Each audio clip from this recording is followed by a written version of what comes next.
Get the fuck out of bed, bitch, go.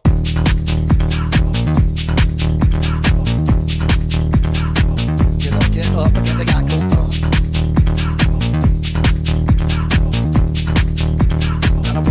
Time to wake up, bitch, get up.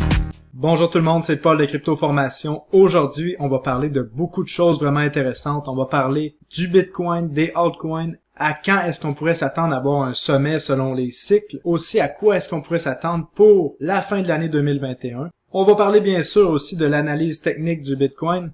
Qu'est-ce qui nous attend à court terme? Est-ce qu'on s'en va directement vers le haut ou on va avoir une période de consolidation? Et on va voir plusieurs chartes intéressantes qui nous montrent qu'est-ce qui pourrait arriver pour la suite sur les crypto-monnaies. Et finalement, à la fin de la vidéo, je vais vous expliquer à quel point c'est difficile de faire un x100 ou un x1000 sur une crypto-monnaie. Je vais vous expliquer par quel chemin les gens qui ont eu du Bitcoin à 1$ ont dû passer pour avoir du Bitcoin qui vaut maintenant à 35 000 $, parce qu'on entend tellement souvent, à chaque fois que les crypto-monnaies montent, « Ah, si j'avais pu acheter du Bitcoin quand il était à 1$, je serais tellement riche, mais... » Aurais-tu été capable de le garder? Donc, je vais vous montrer qu'est-ce que ça prend pour faire un x100 à x1000. Donc, si tout ça vous intéresse, ben restez pour la vidéo. N'oubliez pas de mettre un commentaire parce que je lis les commentaires et encore une fois, merci pour tout. Et encore une fois, bravo aux gens qui continuent de se former même si le marché était dans un marché baissier. Il y a plusieurs gens qui se sont procurés ma formation de trading dans les dernières semaines et je vous garantis que ça va vous aider. Et une dernière chose avant de commencer, rappelez-vous que je ne suis pas conseiller financier, donc tout ce que je dis dans la vidéo, ce n'est que du divertissement. Et de toute façon, qui veut vraiment être conseiller financier? Ça a l'air d'une job pas très intéressante. Donc ceci étant dit, commençons. Donc commençons avec l'analyse du Bitcoin à court terme. Comme que je vous expliquais, là, je ne vais pas vous répéter à l'infini tout ce que je vous ai expliqué dans les dernières vidéos, mais pour faire une histoire courte, on avait vu notre wedge descendant ici. Je vous expliquais que probablement c'était un fake out et qu'on allait rebondir à la hausse. C'est ce qu'on a fait. Dans la dernière vidéo, je vous ai dit qu'on allait probablement toucher 42 000 $. C'est ce qu'on a fait avant de voir une correction qui devrait nous amener de retour ici, comme vous voyez, vers la moyenne des 50 derniers jours et des 21 derniers jours qui devraient agir comme support. Donc autour des 35-36 000 $ sur le Bitcoin. Et si on tient et qu'on repart à la hausse, ça nous offrirait une opportunité d'achat incroyable. Mais est-ce que le Bitcoin va aller aussi bas que 35-36 000? Les prochains jours vont nous le dire, mais si je vois ça arriver et je vois qu'on rebondit de nos supports, vraiment pour ma part, c'est une opportunité d'achat incroyable. En plus de ça, si on prend nos Fibonacci, on voit clairement ici, si on zoome un petit peu, on voit clairement que le 0.5 et le 0.618 se situent là, autour des 35-36 000 $. Le Bitcoin a souvent tendance à retourner à son 0.5 de Fibonacci, là, donc autour des 36 000 $. Qu'est-ce qui serait potentiellement une entrée intéressante. Mais rappelez-vous que le marché a toujours raison, on pourrait tout aussi bien aller plus bas. Par contre, la moyenne des 50 derniers jours en journalier est très importante. Et allons voir ce qui s'est passé dans le haut du marché. Vous vous souvenez, le haut du marché du Bitcoin était autour du 14 avril. Et qu'est-ce qu'on a vu? Le Bitcoin qui a brisé son wedge ascendant vers le bas. On est venu retester la moyenne des 50 derniers jours qui est la ligne rose. Et ensuite, on a eu une continuation baissière. Donc, potentiellement, qu'on aurait un miroir de ce qui s'est passé dans le haut du marché. Et maintenant, on est dans le bas du marché. Et je vous rappelle qu'un wedge descendant ici, c'est une tactique que les whales utilisent, encore une fois, pour vous faire peur. Parce que un wedge descendant est très difficile mentalement à supporter. Parce qu'il n'y a aucun rebond. Le prix ne fait que descendre, descendre et descendre encore. Et on vient drainer comme si on avait un citron qu'on venait presser le jus pour aller chercher toutes les dernières gouttes. Et c'est ce qu'on a fait avec les weekends, donc les mains faibles. Donc on est venu les presser, leur faire peur et ils ont vendu leur tout dernier Bitcoin aux baleines qui accumulaient. Et ensuite on est reparti à la hausse. Et rappelez-vous que rien ne monte en ligne droite, c'est pour ça que je vous parle d'une possible correction jusqu'à la moyenne des 50 derniers jours pour repartir à la hausse par la suite. Donc on pourrait voir quelque chose comme ceci, dans un monde parfait bien sûr. Et maintenant, allons voir sur l'accumulation de Wyckoff. Est-ce que ça tient la route encore? Donc, vous vous souvenez de mon petit tableau ici sur l'accumulation de Wyckoff. On serait en ce moment dans la phase D ici, où est-ce qu'on viendrait tester le haut du range, et par la suite, si tout va bien, on repartirait à la hausse. Donc, c'est pour ça que peut-être qu'on ne verra pas un Bitcoin dans les 35 000 $ sur les prochains jours et qu'on va tout simplement consolider dans le haut du range ici et partir à la hausse. Et si on regarde notre cycle de marché au niveau des sentiments ici, ben, on voit clairement qu'on est dans le disbelief. Il y a plusieurs personnes qui croient que la montée qu'on est en train de voir n'est qu'un rebond et qu'on va venir recorriger en bas des 30 000 $ sur le Bitcoin. Comme je vous expliquais pour ma part, les chances sont très faibles que ça arrive. Pour ma part, je pense qu'on s'en va beaucoup plus haut. Je pense toujours que on vient de commencer la vague 5 de la Elliott Wave Theory et on va avoir des gains substantiels sur le Bitcoin et les altcoins. Et avec toute la peur qu'on a eue dans le bas du marché, que les gens disaient que le Bitcoin s'en allait à 20 000, à 10 000 $, eh ben, ça ne ressemble pas à un marché baissier. Habituellement, quand on arrive dans un marché baissier, ben, tout le monde pense encore qu'on s'en va vers le haut. Donc, voici quelque chose d'intéressant. Cette image qui a été faite par FOOO sur Twitter, si vous voulez le suivre, qui est quand même particulier comme personnage, qui avait sorti cette charte qui disait que au printemps 2021, on allait avoir un mini blow-off top à 69 000 $. On l'a eu à 64 000 $. Ensuite, on allait avoir une correction importante avec un range d'accumulation qui allait faire peur à beaucoup de gens parce qu'il y a encore beaucoup de personnes qui ont le syndrome post-traumatique de 2017 et beaucoup de gens allaient vendre leur crypto-monnaie pensant qu'on allait aller beaucoup plus bas et ensuite qu'on allait repartir à la hausse. En ce moment, on est en train de repartir à la hausse. Et là, qu'est-ce qu'il est en train de dire pour la fin du marché aussi? C'est que lorsqu'on va arriver à la fin de notre vague 5 d'Elliott, qui va être possiblement cet automne 2021, ben, tout le monde va dire que les crypto-monnaies sont là pour rester, que ça va être la nouvelle monnaie, tout le monde va être euphorique, on va avoir des vedettes qui vont rentrer dans les crypto-monnaies, on va avoir des nouvelles positives dans les médias, et là, le marché va se mettre à corriger, mais les gens vont penser que c'est pas une vraie correction, on va être dans la complaisance, les gens vont dire que le marché va repartir à la hausse, et on va aller dans un vrai marché baissier qui va faire très mal.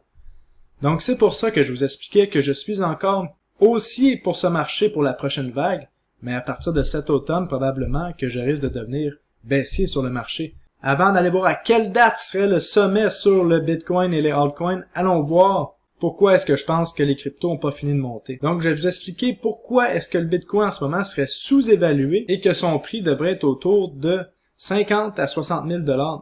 Et c'est ce que Willy Woo pense aussi, un autre analyste sur la blockchain. Donc, comme vous voyez ici, on a le nombre de Bitcoin sur tous les exchanges. On voit qu'on a eu des retraits massifs des exchanges. Donc, les gens ont retiré leurs Bitcoin des exchanges pour les garder dans leur portefeuille personnel. Et on est revenu dans les mêmes niveaux qu'on avait au mois d'avril-mai lorsque le Bitcoin se tradait autour des 50 à 65 000 $. Et cette tendance-là semble vouloir continuer, surtout lorsqu'on voit une correction massive comme ça, comme vous voyez la ligne doré ici. En plus de ça, la quantité de Bitcoin illiquide vient d'atteindre un nouveau sommet historique. Donc, il y a de moins en moins de Bitcoin qui sont disponibles. La dernière fois qu'on avait atteint ce genre de chiffre, le Bitcoin se tradait autour des 60 000 $ encore une fois. Donc, maintenant, allons voir quand est-ce que serait la fin du marché haussier sur le Bitcoin et les altcoins.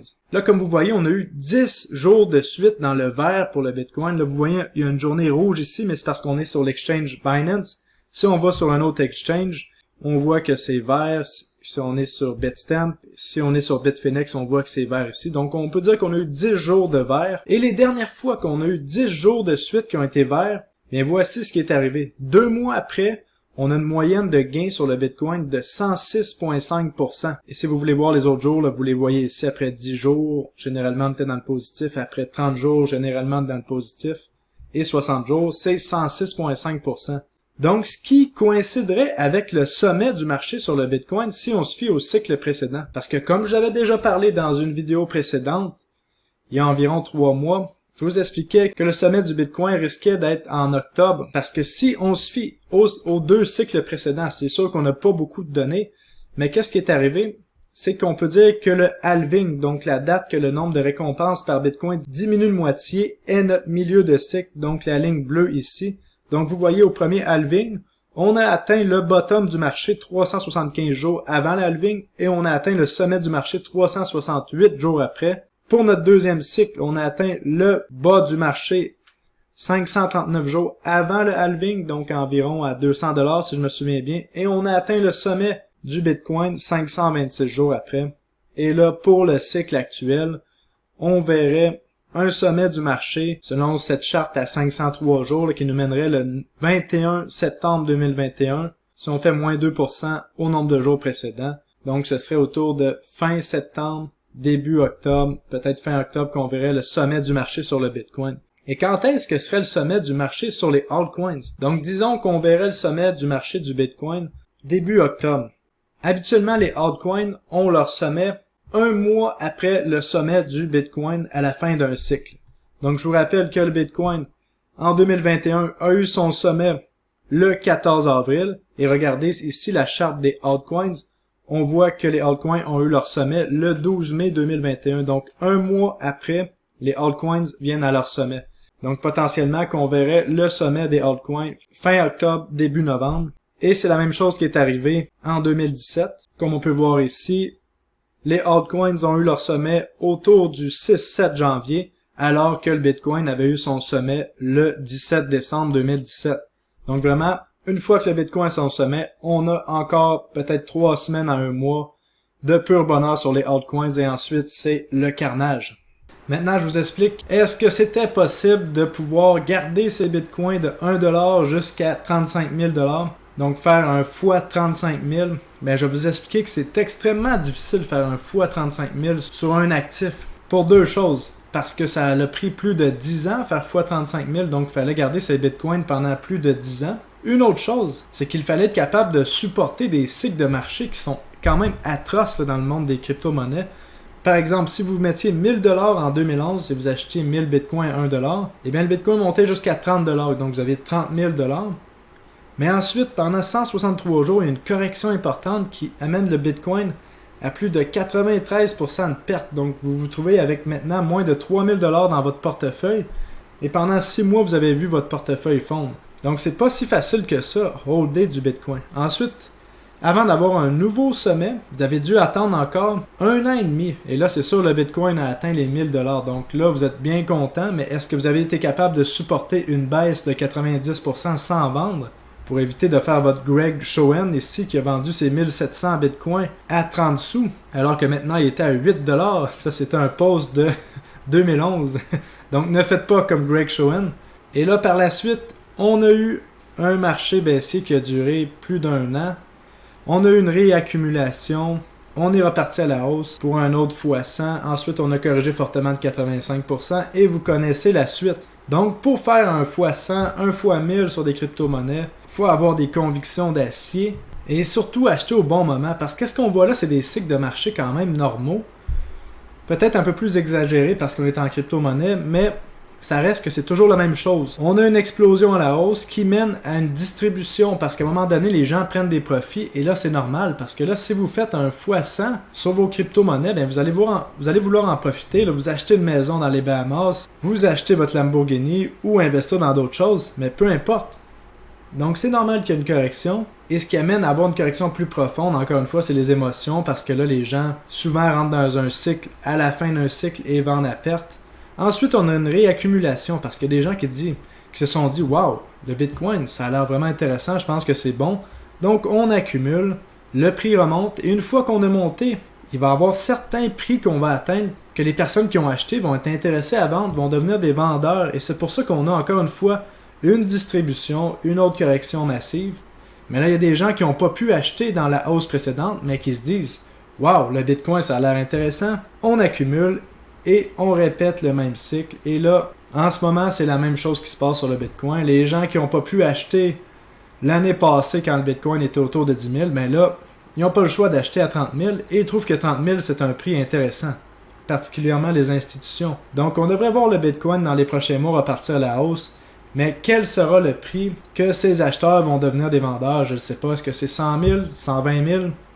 Ça reste à voir. Et en fait, on va le savoir quand même assez rapidement dans les prochaines semaines. Donc, pour les prochaines vidéos, qu'est-ce qui s'en vient sur le channel? Je vais vous parler des altcoins de nouveau, parce qu'il y a des choses massives qui s'en viennent. Il y a des gains massifs qui vont être faits. Comme par exemple, dans le secteur des NFT, tout le monde pensait que c'était mort rendu au mois de mai-juin. Mais là, on voit une explosion là, du marché des NFT. Comme vous voyez ici là, sur OpenSea, le nombre de NFT qui est vendu au mois de juillet est énorme comparativement au mois précédent. Et comme d'habitude, je vais vous tenir au fait de ce qui se passe dans le marché, quelles sont les meilleures opportunités. Donc, je vous invite à suivre mon Twitter qui est ici, le Paul CryptoNerd Crypto Formation. Aussi, abonnez-vous à mon Telegram. Les liens sont dans la description de la vidéo ci-bas. Et rappelez-vous que j'ai 2 channels Telegram. Il y a le premier lien ici qui est seulement mes alertes et mes posts. Et ici, on a le groupe de discussion qui est toute la communauté de crypto-formation. Et je vais continuer de vous tenir au fait avec les opportunités de marché qui se présentent, comme on voit ici avec Terra. Terra qui a déjà fait 1x3 depuis son bottom. J'en parle, Terra s'en va encore plus haut. Et je vais vous parler des autres altcoins que je trouve intéressants dans les prochaines vidéos. Donc merci d'avoir été là. À la prochaine tout le monde. Salut!